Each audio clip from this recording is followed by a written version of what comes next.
It is a warfare between men like I've never been seen before, and it's been happening since Adam and Eve's days. When Adam listened to the woman, after she listened to the devil became her God, and that's what's driving her today, way back in the Garden of Eve until now. And when the man listened to the woman, she became his God. That's why every time the man listens to the woman today, he suffers, even if it's his mama. He suffers. Men, it's Men History Month, Happy Men History. In order for you to be free, ain't no way out unless you return to the Father. Forgive your mothers for recreating you in her image, passing that spirit on to you, recreating you in her image, her mindset and emotions and doubts and fears and all that. And forgive your father for not protecting you from her. He couldn't help it either. He was married to mama or you made a baby with mama. And then the buck start with you, God in Christ, Christ in man, man over woman, and woman over children. You must be born of the Spirit. You are a spirit. You're not your body. You're not your thoughts. You're not the feelings. You are a spirit. And if ever the world needed the Spirit of God through the man, men are the light of the world, salt of the earth. When the man light goes out, it becomes dark. And that's what we have in our country today, darkness. And men, you're hated by your mama, your grandmama, every female and and female-minded men, because you represent God. And evil in them hate the image of God. But they dress it up with other things, and they call it everything but what it is. If ever there was a time for men to wake up, it's now. A storm is coming. And they got all this argument going on about men playing in women's sports, and the women don't want it. But yet, they're okay with the women playing in the men's sport. That's different, they say. It reminds me of the blacks attacking the whites and saying crazy things about not marrying them and all that. But if the whites said it, it'll be a different story. It's the same thing. It's the same spirit, different situation, but the same spirit. If the women can play in the men's sports, they should be able to play in women's sport with a dress on or not. They should be able to do it. What's the difference? Remember, they have attacked men over the years like so bad now the men are committing suicide and everything else. And the mothers are turning the children against the fathers like 90 going north because the mothers are evil. They have no love. They don't love the children and the father of the children, not even themselves, to be honest. Remember when it is Men's History Month, so happy Men's History Month again. Remember we used to have men's clubs? They were everywhere. That is quickly fading away. I want you to watch this from Kino Library. Watch this.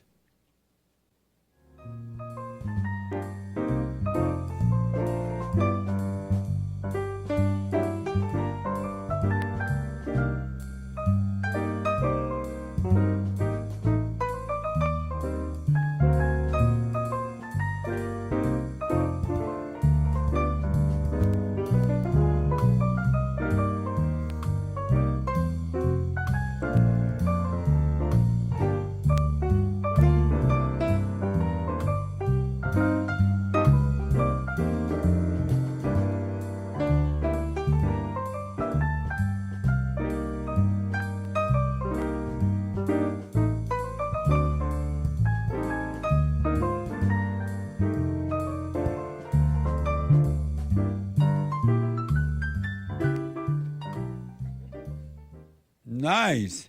Remember those good old days? Millennials, y'all don't remember that, huh? I remember that. Thank God I got something to compare it to. That was the good old day, and the women became jealous of the men clubs and things. What y'all be talking about? Well, y'all, why can't we be a part of it? Bitching and carrying on until they destroyed it. So why can't men be in women clubs and women sports and all that? What's good for the goose is good for the gander, they say. So men, the next time you hear these women complain about men playing in women's sports, swimming and whatever they're doing, give them the finger and ask, what do you think about women in men's sport? Really, have a conversation about that and see what they say. Last week, I told you about, well, not last week, maybe it was last week before last, recently. Oh, yeah, last week we told you about Ernest Hemingway. Well, according to the Chicago Tribune and Wikipedia, Ernest Hemingway wrote about Teddy Roosevelt. This is a man history moment. Wrote about Teddy Roosevelt, a man he idolized as a boy growing up. Theodore Roosevelt Jr. served as the 26th President of the United States from 1901 to 1909. Roosevelt was a soldier or naturalist, historian, and writer who exercised regularly and took up boxing, tennis, hiking, rowing, and horseback riding. Watch this for biography. Theodore Roosevelt was a true American original. At age 42, he was the youngest man ever to become president, and with his youthful vigor and vision, transformed America from a fledgling industrial nation into a world power. Theodore, the second of 4 children, was named after his father, a wealthy and socially prominent glass importer. TR was profoundly influenced by his father, the best man I ever knew, as he said, the only human being to whom I ever told everything. In 1884, newly widowed Theodore Roosevelt left his daughter Alice in the care of his sister and went out west to become a rancher in Dakota Territory. He said it more than once, that had it not been for his years in North Dakota, he never would have become President of the United States. I owe more than I can ever express to the West, which of course means to the men and women of the West. Everybody worked, everybody was willing to help everybody else, and yet nobody asked any favors. He was able to make a name for himself, make an impression, and accomplish a great deal wherever he landed. He had a homely phrase that he repeated, and that was, do what you can with what you have where you are. And that proved to be a great deal indeed. I wish to see you boys, as good citizens, act in the same way I'd expect any one of you to act in a football game. In other words, don't flinch, don't follow, and hit the line hard. On October 14th, 1912, at the height of the Bull Moose campaign in Milwaukee, Wisconsin, Theodore Roosevelt was shot by a would-be assassin. The bullet passed through his coat and through a glasses case, which was metal-rimmed, and through a very thick folded speech, which slowed down the trajectory of the bullet. He was knocked down. He got up, coughed into his hand. No blood came up, so he figured he hadn't been hit in the lung. And so he went on to the hall and gave a speech for an hour and a half, then went to the hospital. One of the most important lessons to be learned by modern politicians from TR have to do with leadership and how you can use the power that you have to make things happen that you believe in. That's leadership, and we could do with more of it. That's for sure. From the good old days, when boys were boys and men were men. Amazing, right? I have a quote from President Roosevelt that we have hanging here in my office, and someone sent me this plaque with this quote on it. And they sent it a while back too. It is amazing. My producer's here, Sean, and I want him to read it to you. I want to encourage you to listen with a conscious mind. It is really mind blowing, absolute mind blowing. Here is Sean. Sean is my producer and one of the experts here on the Jesse Lee Peterson Show. Look at that. It's beautiful. Isn't that nice? It's very, very nice. Let me see it. And show it this way too. Nice. Amazing. So I'll read it. Yes. It says, "It is not the critic who counts, not the man who points out how the strong man stumbled or how the doer of deeds might have done better.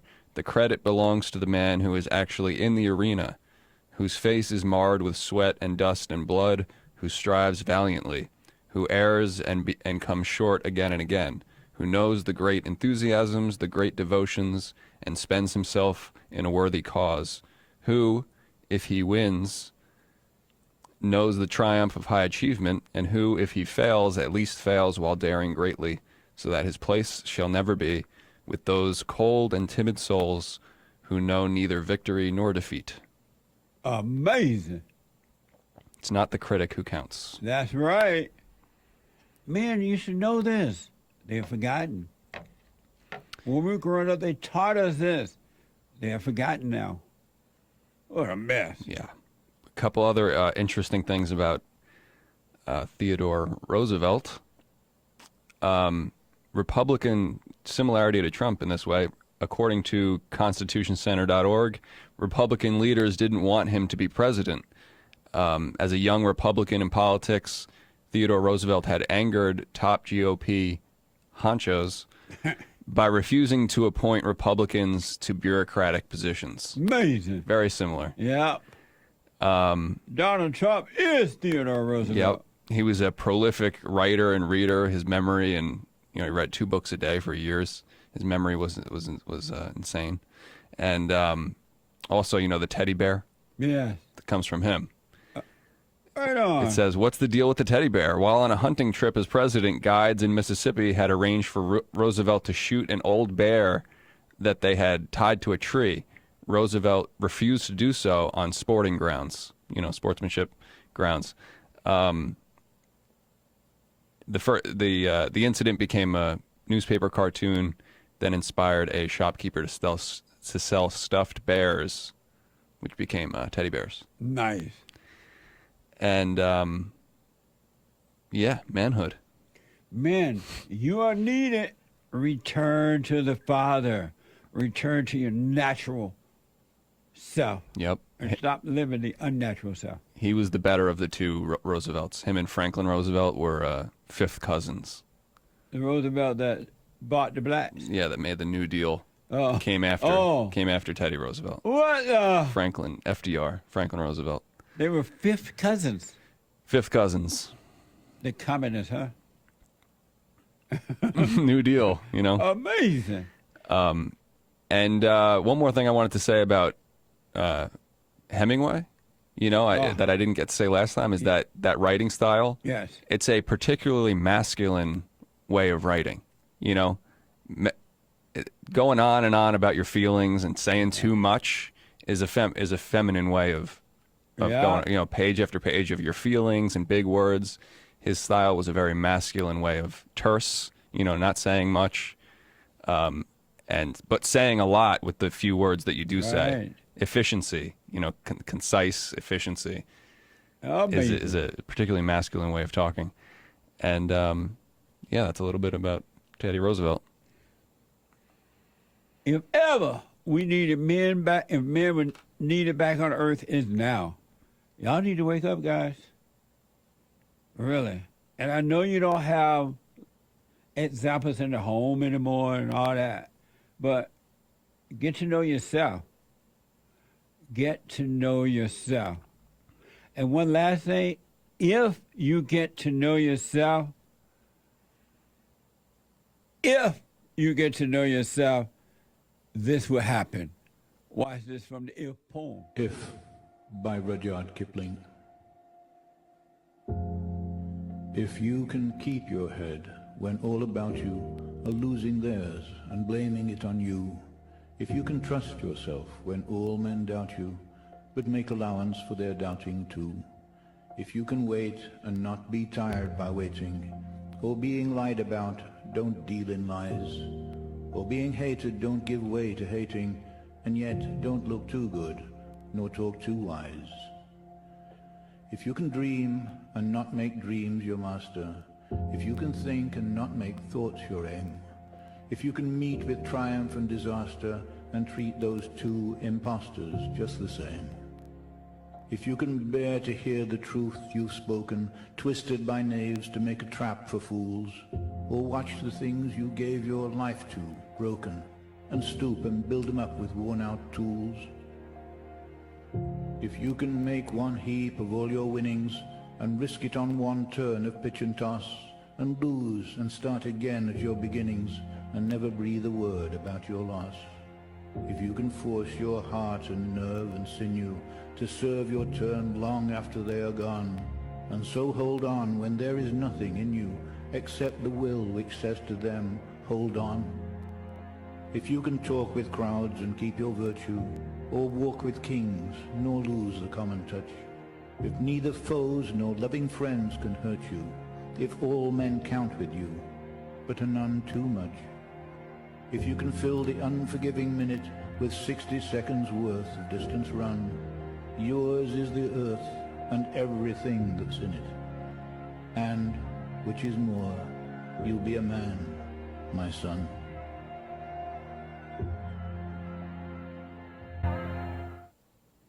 Amazing. Happy Men History Month. That's amazing. Doesn't get much better than that. I know. Wow. Yep.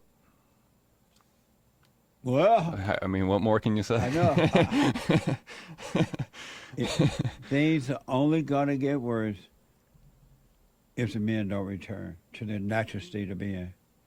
Stop fighting one another. Help one another in the right way. Correct and lead and be the example. The women need you. The children need you. The earth needs you. What the? Amazing. Thank you, Sean. You're welcome. That was amazing.